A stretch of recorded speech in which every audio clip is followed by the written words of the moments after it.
Good afternoon and welcome. This is Monday, May 20th, 2024. We are here for our afternoon work session with Community Planning and Infrastructure and Resources. We have three agenda items. Before we go to the agenda, we'll introduce ourselves. My name is John Kafalis, Larimer County Commissioner from District 1. At the moment, joined by Jody Sheddock McNally, Commissioner from District 3. And we anticipate our third County Commissioner colleague in a moment. Lorinda Volker, our County Manager, is here. And then we have various folks from Community Development, Engineering, and certainly the overall service area. With that, I would like to turn it over to our Director of CPIR. Good afternoon.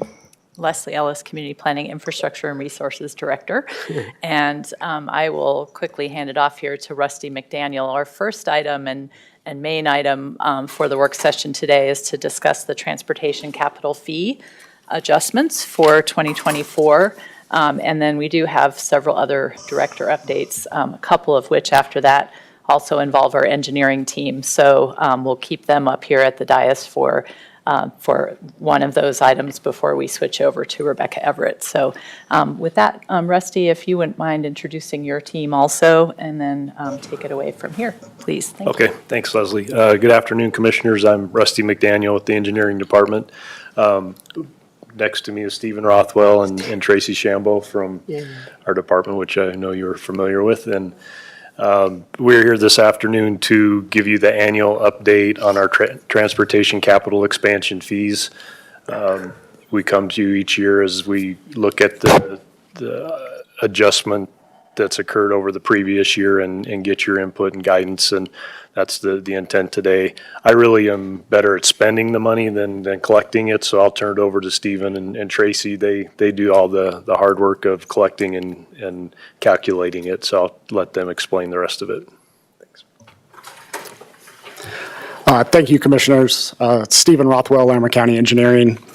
As Rusty just said, each year we come before you and present our findings for the what we calculated to be the anticipated adjustment for our transportation capital expansion fees. Just as a reminder, this annual update is required by our land use code. The method in which we calculate it is also specified in our land use code. So each year we come to you if the calculated percentage that we come up with is greater than 5%, we have to come to you for a recommendation on whether or not we should take that percent forward or another one of your choosing. If it's less than or equal to 5%, it's automatically updated each year. So getting into the weeds of it, this year we calculated it at 17.2% increase. That being said, that's much larger than the 5% threshold for automatic update.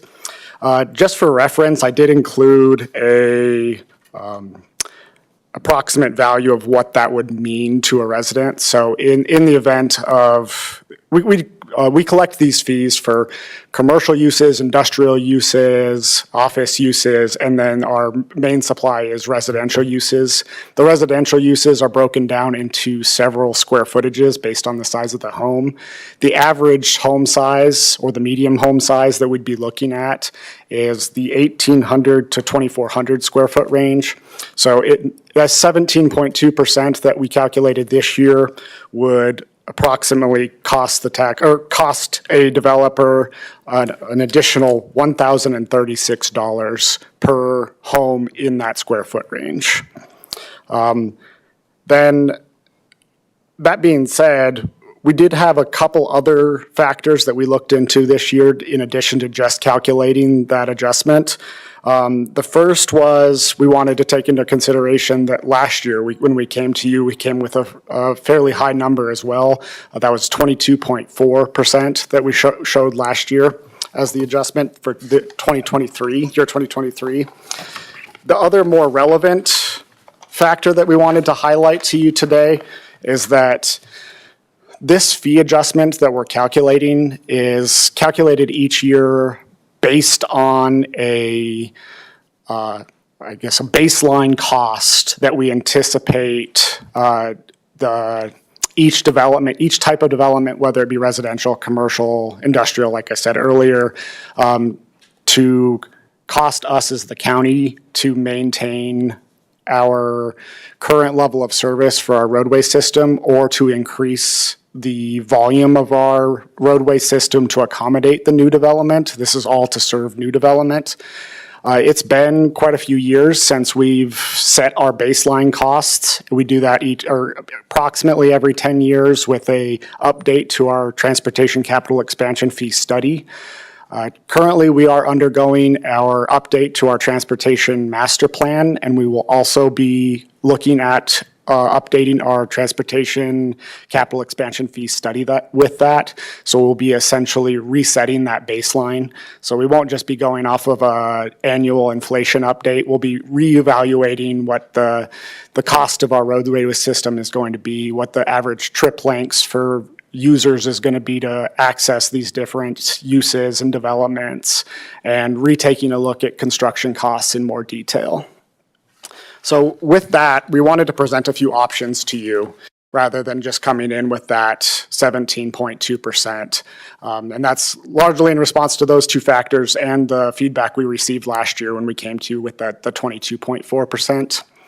So the option one, of course, is just to follow the code as it's written, is to update this year, fiscal year, or year 2024, to reflect the 17.2% calculated increase. The second option is more to not necessarily put a pause on the TCEF increase, but more so to take into account that we are going to be updating that baseline this year with that transportation master plan update. And if there are questions specific to the transportation master plan, we do have, obviously I can kick it back to Rusty because he's more familiar with where we stand in that process. But we do not feel that it would be appropriate to just waive the adjustment at all this year.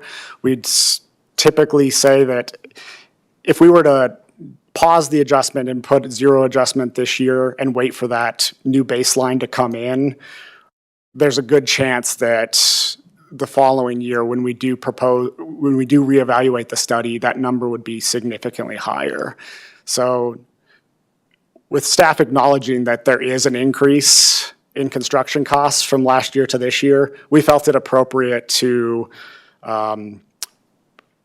proceed with just that 5% that would ordinarily not require your evaluation. That's the maximum amount that wouldn't require commissioner input. That would result in that same adjustment to the 1,800 to 2,400 square foot home. Like I said, the 17.2% was around $1,000. This would be approximately $300 increase for that range. The third option is to go with another percentage that would be recommended by you, the commissioners. We have spreadsheets available to be able to run different scenarios if you were to want to contemplate a different number, but I can't say that we can have it readily available as part of this hearing. So we wanted to come in, provide you an explanation of where we're at, show you where the calculations are at, give you a few options, and then seek your direction on where to move forward. And just to finish things off, if you were to give us recommendation on how to move forward, we would likely take that number, come up with a definitive fee schedule, and then hopefully adopt it by July 1st. And we'd, of course, bring that to you at an administrative matters meeting for formal adoption prior to that date. And there are 3 tables that were provided after the summary in the memorandum. The first one summarizes what our fee schedule would look like through residential, industrial, commercial uses for that 17.2% increase. The second table shows what the fee schedule would be for that 5% increase. And then there's a comparison chart just so you don't have to flip back and forth between those two options for the different fee schedules. And either myself or Rusty or Tracy Shambo are available for questions if there's further clarification needed. Thank you very much, Stephen. I wish to acknowledge that Commissioner Stevens has joined us, so we have the full team here. Before we go to questions and a bit of discussion, Tracy, is there anything you wish to add based on what you've heard? I don't have anything to add at this time, but in summary, as Stephen already said, engineering staff recommendation is that 5% mark, recognizing that there has been some increase, and given the fact that we're in process to update the transportation master plan and fee study in the next year. And we'll have more additional data to know what those final numbers will look like. Thank you, Tracy. Colleagues, this is an opportunity if we have questions, comments, observations. Commissioner Shattuck McNally. Thank you, Mr. Chair, and thank you, staff. I appreciate all the data and bringing all this information into one group. And I remember this conversation from last year very clearly, because I think the one thing I said was, I want to make sure growth pays its way, because it is getting more and more expensive for transportation and the capital projects and maintaining. And so, and I know not all of our colleagues and partners in other jurisdictions are maybe have raised theirs at all. So, I appreciate you recommending the 5, but my concern is, even if you're trying to do that baseline, is this really going to allow for growth to pay its way and keep us at least caught up? Even because last year the raise was just going to, really was needed, because we were, trying to catch up with the costs. So is this, I appreciate you guys being thoughtful and conservative with this, but I'm just worried at what's the potential consequences if we don't let growth pay its way.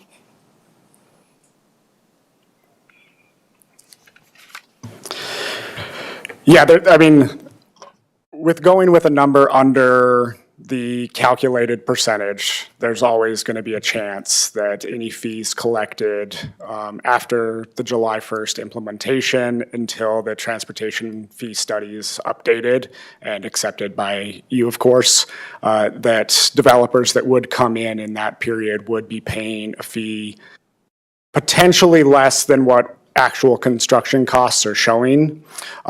We have dove into several other factors and looking at evaluation criteria to figure out construction cost data other than the method that's shown in the land use code, which evaluates just CDOT's construction cost index data. Now, I will say I'm not a statistician, but we did, looking at this last year's data for CDOT, there was a couple anomaly quarters that looked to be a little more outlying than we expected to see. And there was a couple specific bid items that really affected each of those quarters' construction cost index, and particularly asphalt. So I know Rusty's been keeping tabs on our own projects and bid lettings, and I know we have a larger overlay project going to bid soon to be able to see if the cost that the county is actually incurring on our capital projects program is similar to the increases that CDOT showed. But it does appear that 17.2% might be a little higher than us as Larimer County are realizing. So if I might, that still doesn't quite answer the question. Do you feel like this is, I know you guys are trying to be conservative, but is the 5, there's a potential that won't cover the cost. So that's what I'm concerned about, is what kind of degree of certainty. This is just for a year, is that correct? I'm just I hate to have hindsight, like I wish we had, I agree with you, 17, we already did the 24, and the 17, that's probably too high, but is the 5 just being maybe just a little... I'm just cautious because I hate to look, because who knows with inflation cooling in some of these projects and the interest rates coming down, we could see some things move quicker, if that makes sense. Yeah, I don't know, Rusty, I don't know if you have anything to add to that, but I think there is just to go off the data and not to speculate, if the construction cost index data that CDOT provided in our evaluation of it, that 17.2% is correct, then yes, developers that come in after July 1st would be paying a fee much less than what is actually being needed for construction costs. Thank you. And I maybe would just add, I think we share the same concern. It's just, we don't know exactly what that number is right now. And so I think that's why we presented that third option. You know, we didn't have we either kind of had the number that was based on the criteria that the land use code lays out for the CDOT method. But we really don't, we'd kind of be guessing other than that. So we didn't want to put you in that spot of just recommending a guess to you. Thank you. Commissioner Stevens. Yeah, I apologize for being late. So, you know, it probably doesn't make a huge difference if there's not too many big projects coming online, and it probably does make a big difference if there are. So I don't know if that's, you know, if you have a sense of that yet, but I mean, I think about, you know, developments are there. I mean, if, you know, if there's onesies and twosies, kind of, it's not impacting, you know, our roads and other things as much, but if there's big developments, then it is, and we want to recoup those dollars. So what, can you give us a sense of what that looks like? Or if you had already done that, I apologize, because I know I'm late.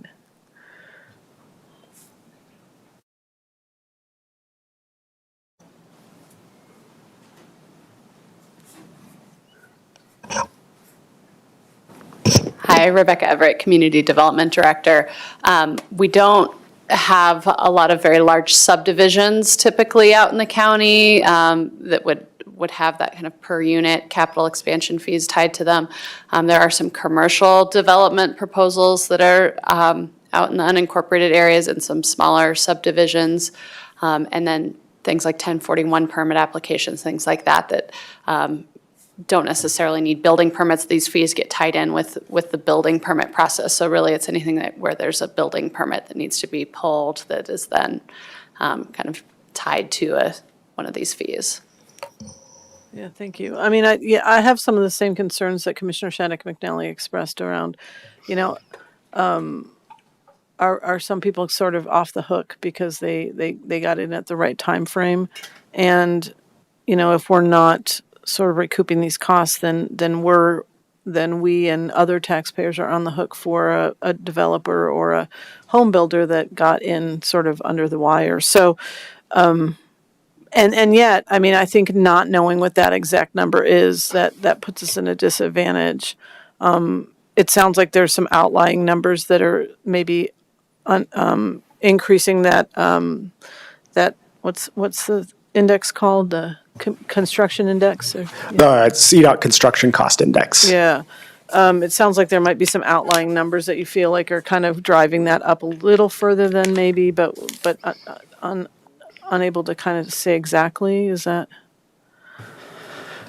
Yes, we were monitoring. So CDOT publishes their construction cost index report on each quarter. So after the feedback that you gave us in 2023, we were closely watching the construction cost index for obviously Q1 through Q4 for the 23 year. We're trying to project exactly where it was going to go. Quarter one, we felt it was following in line with our anticipated rates. Q2 was the same, and then when Q3 and Q4 were released, it sharply increased. So it didn't follow the trajectory that we were anticipating, but at the same time, you know, it is representative of the costs CDOT actually saw.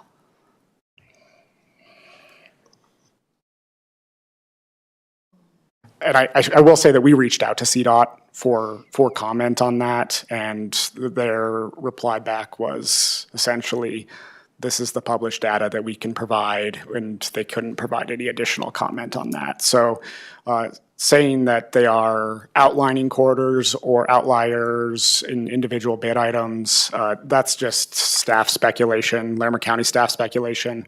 That's not confirmed by CDOT. All right.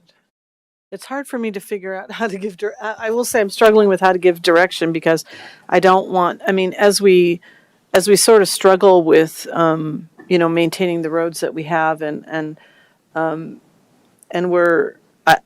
really hate to make a decision that kind of hampers that in any further way, just in order not to, so that's where I'm struggling is sort of like, I mean, are we putting ourselves further behind in order to not to try to smooth out some of the costs for developers or home builders or commercial builders?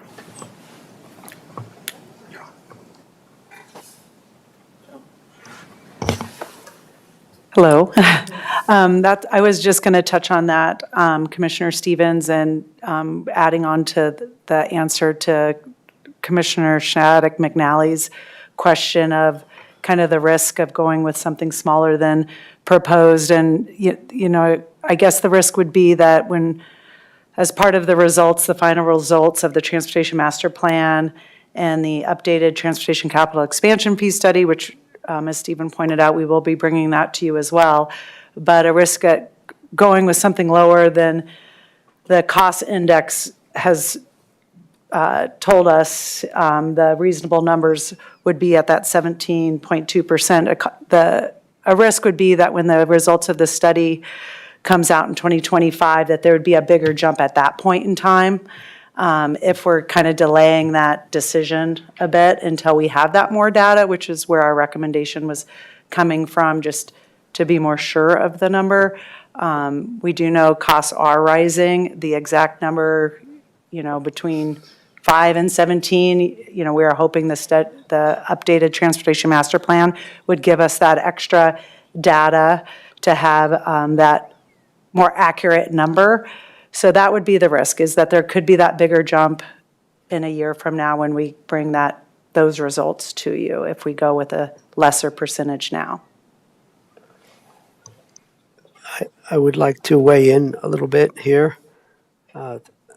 So I think you've answered all my questions, that if we went with option 2 recommendation, and based on the fee study, and if we determine that it is close to that 17.2%, then the potential increase in 2025 could be that much more significant. Is that correct, Tracy or Stephen?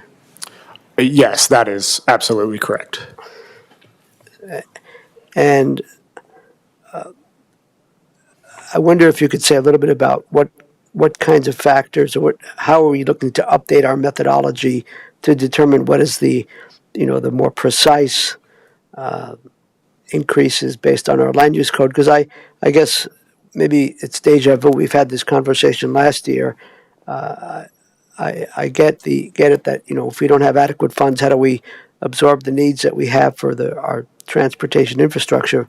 But if developers are getting a bit of a break, or if they're paying 17.2%, they're passing it on to the cost of the housing. And so I'm wondering if you're considering any type of factors or criteria that would help us to understand the impacts of this on housing affordability, which is another one of our important goals. I don't think I have an answer to the second part of your question. The first part, I would maybe just say that it's not that we're really changing the methodology. It's just that the study was done 7+ years ago, and so there was assumptions made. It's based on the number of arterial lane miles, and assumptions on how growth is going to take place in those different traffic impact zones, and applying factors to that. And so this is a way to go back and kind of ground truth that, and then make assumptions based on those development types and what we've project in the future, for the next, 20-year study timeframe, and that's part of the transportation master plan is what's anticipated for growth, and how close were we over the last 7 years since the last fee update. So it's not really changing the methodology of how we're doing the study itself. It's just more or less kind of making sure what was assumed back in 2017 was close, and if it wasn't, how do we recalibrate that? The number of arterial lanes that we have has changed more than likely as annexations has taken place, and so was the number of miles that came off the system close to what they anticipated when they did the study 7 years ago. So it's really more just a balance, not a redo of how we calculate the fees, if that makes any sense. So you said 7 years ago, you said based on assumptions 7 years ago, is that correct? Not 70 years ago? 7, correct, in 2017. Well, I appreciate that. I'm just saying that development patterns, they change. I assume that these rates apply to they apply to square footage, but in terms of the different types of housing, are there any adjustments for that? If it's a townhome or a single-family unit, there's an emphasis on, and this applies more to the municipalities, but I think the fees, I don't know if our transportation expansion fees apply just in the unincorporated. I guess that's the case. Yeah. But I'm just saying that things change, and should we be looking at our methodology and what are the impacts on housing affordability? And Stephen can maybe answer this better than I can, but the answer to that part I do believe is yes. I mean, prior to 2017, we used to just have a straight single-family home fee, and we had different fees for industrial and commercial development. Then in 2017, they, for the exact reason you're talking about, there were studies done that said certain square footages correlate to a certain number of trips, and smaller homes don't pay as much because those don't equate to as many trips or as much impact to the transportation system. So there were adjustments made back then. They were pretty significant, I would say, in 2017. I'd be surprised in this next year's update that there would be a significant change in any of those. I believe these have been pretty well vetted out. Maybe they'll adjust square footages slightly, but I don't think the number of categories that were changed last time is anything we're looking at doing this time. If I might add one quick thing to that, in every traffic impact study that the county sees for various development, the guidance document that all traffic engineers base their trip generation assumptions on is provided by the Institute of Transportation Engineers, or ITE. And I can say that the most recently published version of ITE's trip generation manual does look into the trip generation of a single-family home versus a multifamily home, and at least in what's been published, it's not showing that there's a significant difference in actual trip distribution, regardless of the type of housing or whether or not they're attached, detached. It's really boils down to the square footage available, the number of bedrooms available. And when we do update our transportation capital expansion fee study, that's the very first thing that we'll look at, is comparing it to ITE's trip generation rates. So I do not suspect that there will be, I don't suspect that the consultant or staff will propose additional categories for residential uses.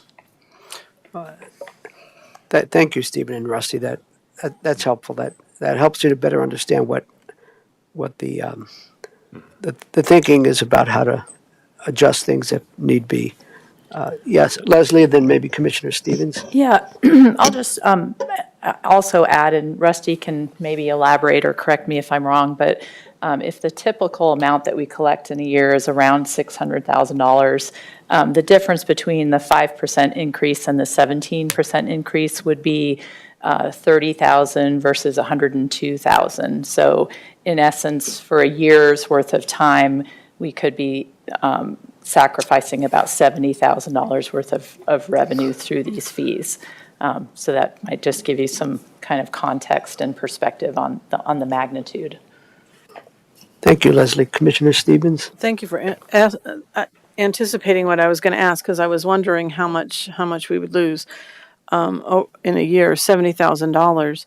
I mean, the only thing about it is we have no other way to make it up. So it's not like we can say, well, we'll take $70,000 from general fund until we really know this number right.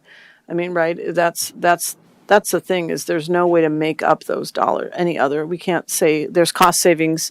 I mean, unless it's within that same bucket of money, there's no way to make up those dollars. And I mean, I know in that world, $70,000 doesn't buy a whole lot, but I mean, is there any sense that we would be sacrificing any safety because of this? I mean, do you feel like? No, I think what it would mean is there would just be a delay to some of the projects. It's kind of just that moving target of, if we get a grant, then we have more money to do a project. If we don't get a grant, it ends up pushing out as we save up for the project's budget to be covered. So, and I was just going to add, I think our point is we're not strongly recommending this to you. We struggled with it internally also. Feels weird to actually advocate for not collecting the money when we're usually down here asking for the full amount. So we by no means are saying we shouldn't. If that's where you guys are most comfortable, we're comfortable there too. We don't have a strong recommendation that 5% is really where we need to be to make it right. We just thought it was, since last year was such a big increase. I know we had a lot of discussion with you all about it. And then the fact that we were revisiting our transportation plan and the fees, we thought, well, maybe this would be a good number to go with without having to go through a tough discussion on that. But the 17.2 is the number. It's based on the same thing we've done all the other years. And, we like to think that it's a quarter moving average, so some of those outliers get smoothed out. Some years, maybe it's off a little bit on the high side. Other years, it's more likely off a little bit on the low side. So we would hope that in the long run, it's pretty close to what's reality. So the reality is it's showing 17.2%, and so we're by no means saying that isn't a number that should be applied if you all think so. Commissioner? So, is there any sense and I know we haven't done any kind of calculations on our end, but is there does that feel right? In doing this work, are you seeing numbers that are that high?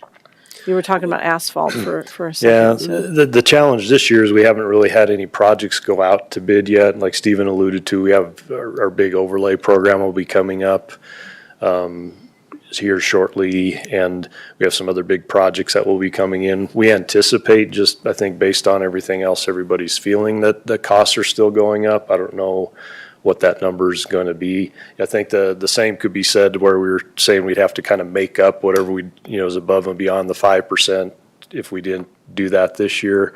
I think the flip side is if we're on the high side when we redo the study, that might mean that there's very little, if any, needed increase once the fee study's done. So it could work the other way also.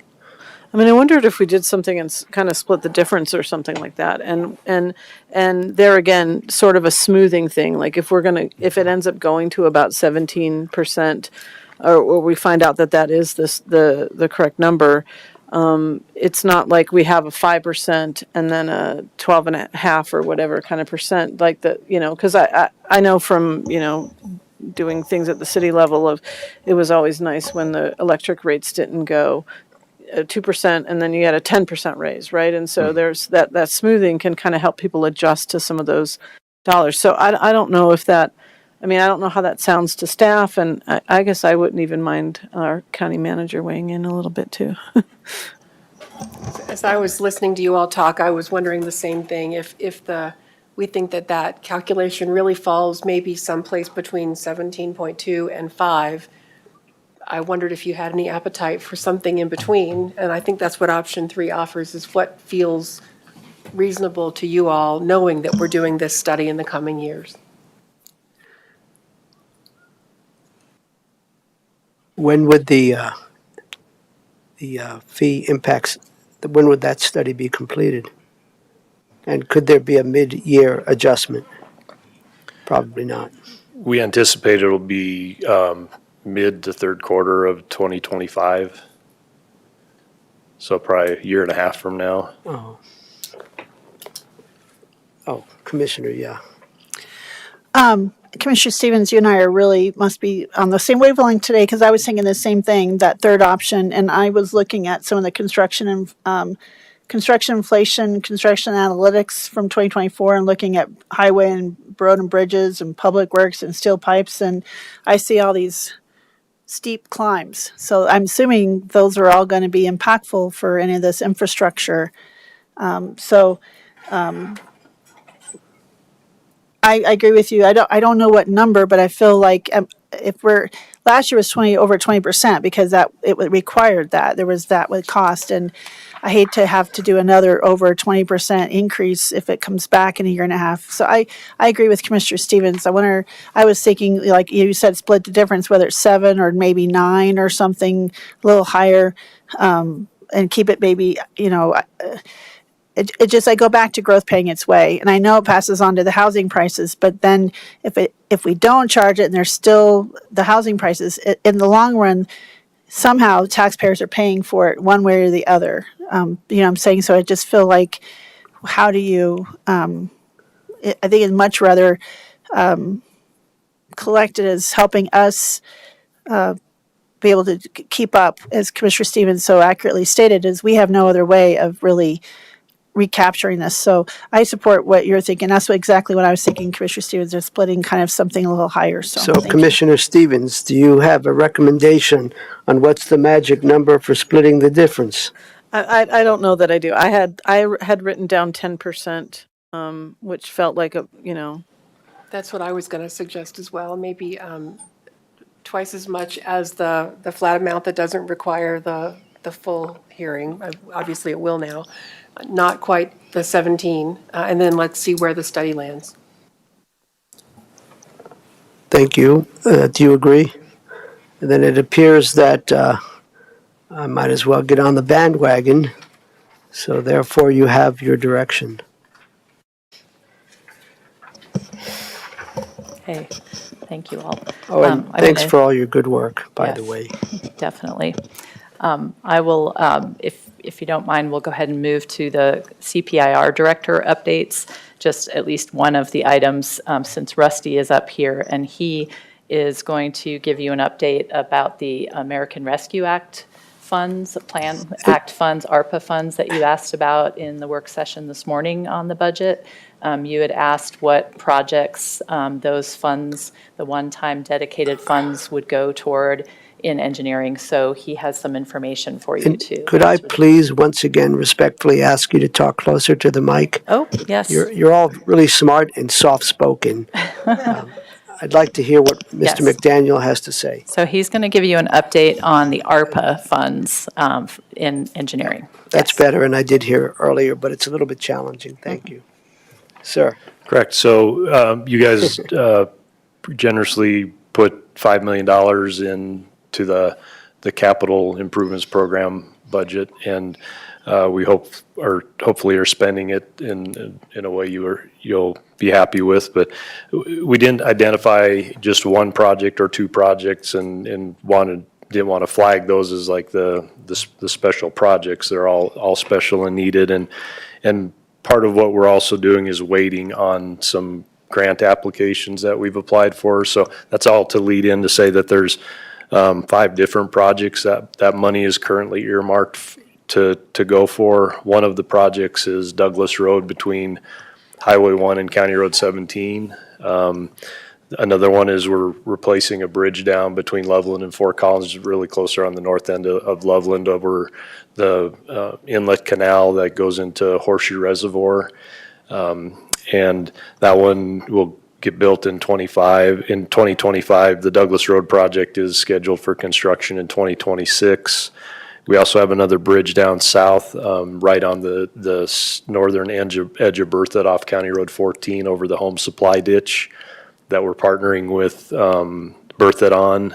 And I should mention the Monroe Bridge that we're replacing also is a partnership with Loveland. And then the Country Club corridor that we've studied and talked about for a while, between Highway 1 and Turnberry, that project's on the list. Right now, it's broke out into 3 phases, and we're hoping to start that work here in the next 2 years, probably. We don't have that one as tightly tied down, mostly because we have a application in for a pretty big grant that if we could get that would help a lot in pushing that project forward.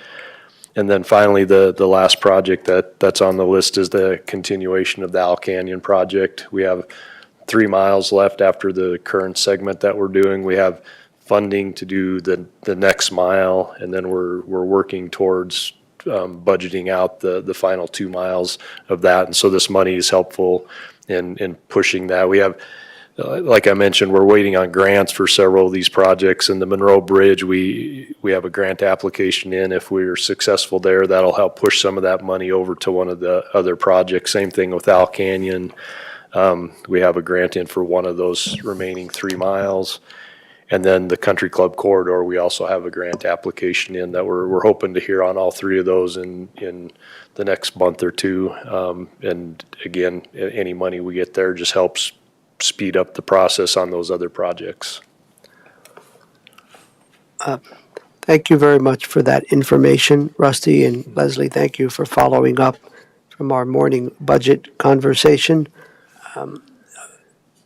Yes, Commissioner. Thank you, Mr. Chair. Rusty, can you explain again the you say Southwest 14th, the bridge, which? It's on County Road 14, not Southwest 14. So, where the water tank sits at the corner of 14 and County Road 14 and 17. If you go east on County Road 14 towards Campion. Okay. It's right at Berthoud's Annex. They just built a bunch of apartments right up at the home supply ditch going west, and then they annexed to right there. And so it was a partnership with them and the county to replace that bridge that's there. Okay, thank you. I appreciate that. I was just trying to picture. I actually just drove over that the other day. Thank you. Yep. And this is not directly a county responsibility, and maybe this is a Leslie question for offline, but where Owl Canyon Road meets Highway 287, we had conversations with some of our Livermore neighbors that could be low-hanging fruit for restriping that intersection and perhaps changing, the chip seal or whatever. And I know that's not us. I don't know if there's any update on that or if that's something we should just. I'm not sure what you've last heard. The state did apply for I think it's called a mega grant that you all put a letter of support in for about a month ago. And I don't think they've heard back, but that would help with a lot of those projects. And I believe that Owl Canyon resurfacing and restriping project was high on the list.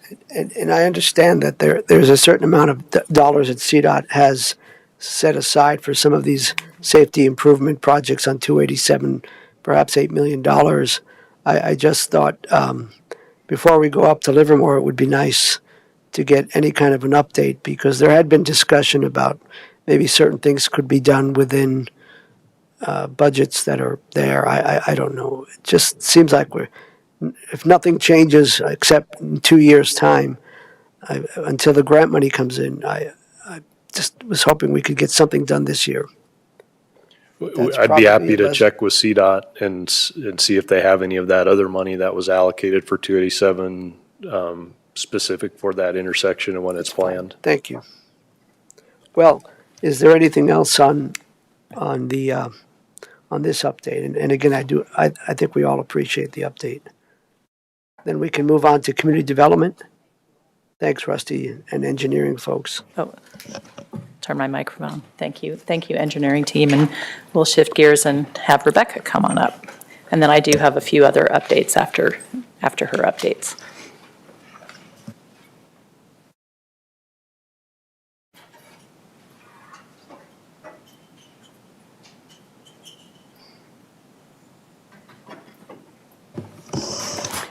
All right, good afternoon, Commissioners. Again, Rebecca Everett, Community Development Director.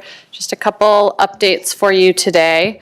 First, I wanted to mention for your today's 3 o'clock land use hearing that we don't have any changes to the agenda as it's been published, but I did want to mention there are 3 items on consent for today. We're not anticipating a large amount of community interest in any of those items. There is an item, though, that's listed as tabled on the agenda that needs to be tabled due to an error in the public notice. We do anticipate community interest on that one, so we have sent a secondary notice out to the community with the new date, but it's possible there could be some confusion about the date, and we as staff will be prepared to chat with people as they're coming in to make sure they're here for the items that are on the agenda today and not the one that has been tabled, and let them know about the new date instead. So just wanted to give you a heads up on that. So there's still, the agenda that we received and the packet that we received last week, that's still That is still correct? correct. Yeah, that 3 listed the consented. tabled item on the agenda. But unfortunately, notice went out for today as the hearing. We had to send a second postcard notice out once we discovered there was an error in the notice. And so there could be some confusion in the community. Hopefully, we've gotten enough communication out to get out in front of that, but we'll be prepared to help people out if needed. Next, since you were just talking about fees, I wanted to mention that we will be bringing to a future work session in the next month or so a topic of, or really kind of informing you about updates to the planning and building fees. As you recall, we had our new fee schedule take effect in January of this year, but we delayed applying the consumer price index, the CPI percentage, to those fees so that we could get on the same timeline for both planning and building fees, which is mid-year, July. So you will be hearing from staff about that within the next month or so, about those fee adjustments that are built in. And on that note, I did also want to mention, especially since you're starting to talk about budget, we are on the building and planning side in terms of revenue collections. We are on track with both our budget and what we have forecasted for this year. So we're not seeing a major change in development activity one way or another compared to what we anticipated for this year. And the new fee schedule, we appear to be collecting fees in about the amounts and quantities as we were anticipating for this year. So it's always nice to know we planned ahead properly. Final update I have for you today, I know that many of you have received emails or communications from members of the community about a development project that's in review. It's the Aragon Holdings project, which is a proposed batch plant along 287, just south of Terry Lake, just north of Fort Collins. I just wanted to let you know that that is continues to be in review. We do not have a hearing date scheduled yet, but a new batch of neighborhood postcards went out within the last week or two, and so you may hear from community members again about that project, and just want to reiterate that that is a project that will come before the Board of County Commissioners for a decision, and so recommend avoiding any ex parte communication on that particular item. And we are in close contact with a lot of the interested community members in the vicinity of that project already. Thank you, Rebecca. That's understood, and I just want to express appreciation to Leslie. I think it was a month or two ago that she crafted, I think it was Leslie, crafted an appropriate response, because we've been hearing about this, for the last couple of months, and so thank you. That's been helpful. Yes, great. And that is all for me today. Leslie, you got anything else? I do. Let me see if I can get close enough. My cord is very short, so I have to either lean or get closer. So one good news item, and I think you've probably seen some news about this already, either in the press or through Lori, but in line with our organizational goals around equity and inclusion, we have a new sensory room at the ranch at Blue Arena. And so there's dedicated space now for individuals with sensory challenges to go during any event that's happening at the ranch. That was made possible in part through funding from Lauren Daigle, an artist and design and consulting firm from our partners at Culture City.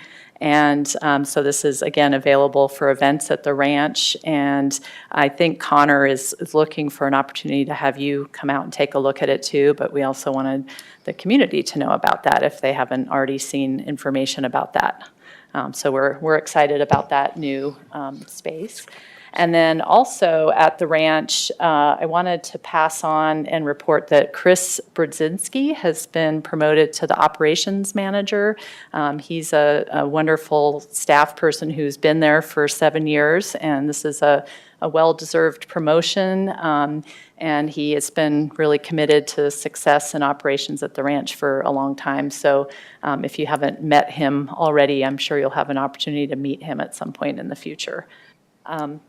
I wanted to also mention I had the honor of attending our Ranger Excellence School last week, and it's a program that's in its 13th year. Chris Fleming and some on her team are really integral in putting that program together and working with other rangers in the region, around the state, even Fort Collins, Boulder, Greeley, some of our neighboring partners. And this is a program that gives some real life experiences and opportunities to learn about safety and how to serve the public in the setting that they serve the public in, and also dedicated to natural resources. And so it was an honor to be able to watch them in operation and see how they learn and how they do their work. But I really wanted to give a shout out to Chris and Will and Zach Cook in particular, who put that program together. Also, our new season of our new seasonal rangers get sworn in at the end of the program. So now they're ready and trained and ready to go out and start working with the public in our busy season that's really upon us already. So that was it for me for today's updates. Thank you very much. Thank you for sharing the good news and some of your experiences, Leslie. Is there anything else, colleagues? Seeing none, then at 2:22 p.m. we are adjourned. Thank you all.